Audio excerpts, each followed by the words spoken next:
Mga kaibigan, welcome back. Ang dami natin pag-uusapan sa Gilas Pilipinas. Naglabas na po ng baraha ang New Zealand, nagbalasa ng tao at may simpleng banat si Corey Webster. At QMB disappointed dahil hindi makakapaglaro sa Gilas ngayong February.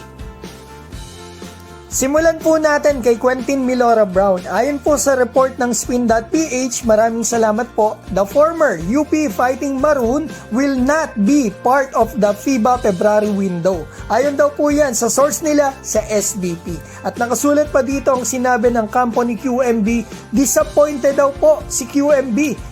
Ginawa daw nila lahat dahil sa gustong-gusto nito maglaro sa kanyang bansa, ngunit mukhang hindi daw na-submit ang papeles nito on time. Dagdag pa ng kampo ni QMB, Q's family compiled all the paperwork needed to qualify for the national team. Sayang mga kaibigan, hindi siya makakalaro, pero marami pang pagkakataon. Ang mahalaga, meron siyang mga papeles at gusto talaga niya maglaro sa ating national team. Darating din sa kanya ang time na yan. So ngayon, punta na po tayo dito sa mga kalaban ng ating Gilas. Sa New Zealand, naglabas na po sila ngayon ng Final 12. Mga kaibigan, nagbalasa ng tao. Ang daming bago dito sa New Zealand, mga bata pa. Ito mga kaibigan, wala pala dito ang starting center nila na si Tyrell Harrison dahil injured. So ang Gilas sa Tall Blacks ay maglalaban na wala ang kanilang starting centers. At dito po sa Final 12 nila, 7 ang bago. Talaga nagbalasa sila mga kaibigan. Ito po yung mga hindi nakalaban ng Gilas nung nakarang window.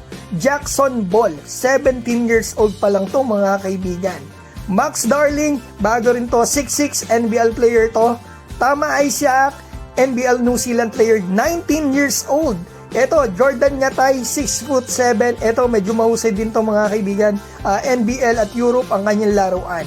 Tohi Smith-Milner at Ruben Terangi, mga NBL players yan mga kaibigan. Etong si Terangi, ayos din to maglaro. Yung panghuli na Ty Winyard, 6'10" center po yan mga kaibigan, pero bench player sa NBL. Kaibigan, ang honest opinion ko po dito, kasi halos kilala ko yung mga players, mas malakas po yung nakalaban ng Gilas nung nakaraang window. Pero sa pagkakataong ito, home court advantage naman po ang New Zealand. At gigil bumawi yung mga yan mga kaibigan dahil tinalo natin sila. At nagkaroon pa ng konting issue dito nga sa sinabi po ni Webster sa Instagram. Naluto daw ang laban sa Gilas. At ngayon, may simpleng banat agad si Webster. Eto, sinare po niya sa story niya, sa Instagram niya mga kaibigan, na eto nga, lock na daw mga kaibigan.